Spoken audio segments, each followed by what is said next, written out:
Түркиядан келген ағымдар болсын, арабтардан келген ағымдар болсын, билікке ұмтылады. Аманжол Серікбаев, Аңламас ата мешітінің бас имамы, Хасеки институтының түлегі. Астана медресесінде оқыдық. Сол медресе бітіргеннен кейін Түркияда оқып жүрген кезде ол жерде мен біраз жігіттерді көрдім. Сол бір жамағаттардың жатақханасында жатты. Солардың жатақханасында жатты, солардың тамағын ішті. Ал олар солардың тамағын ішкеннен соң, солардың жатақханасына жатқаннан соң, елге келген кезде де дәл солардың сөзін сөйлейді деп мен білемін. Араб елдерінде, Түркияда тіл үйрететін діни орталықтарды марказ, худжра деп атайды. Жеке қорлардың қаржысына құрылған, өз саясаты, мүддесі бар.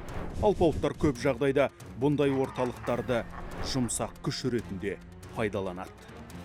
Ол жердің муфтияты Диянет деп аталады. Ал ол Диянет деген қазіргі таңда біздің осы муфтият мына жамағаттармен қалай тайталасып жатыр, дәл сондай тайталасы оларда да көп болып жатыр. Біздің муфтият ол жаққа түсірді. Бұл Хасеки оқу орнының ұтқан тұсы, ол жердің муфтиятының өзі тікелей бізге стипендия берді. Стипендия бергендігі себебінен біз ешқандай жамағатқа алаңдаушылық болмады. Яғни мен не үшін айтып жатырмын? Ол жердегі қазіргі таңда енді мен атын айтып, мына адам деп түстемей қойын. Солардың жатақханасында жатқан қазіргі таңда елімізде біраз жігіттер қызметте жүр. Біздің нанымызды жеп, біздің суымызды ішіп, өзге елге ұлы жатыр.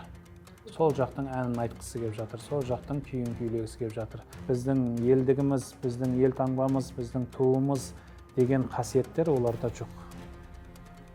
Кейде әнұран айтқан кезде де қолыңда бүйтіп өзің абыроймен ұстап тұрған кезде оларды солай ұстап тұрады деп айта алмаймын. Негізгі фундаменталды білімді біз өз елімізде, өзіміздің қазақ ұстаздардан алуымыз керек. Главный ілімдерді өзің елмен алып барғаннан кейін, ол жаққа барған кезде ол жердің жамағаты болады, басқа болады деген сияқты нәрселерде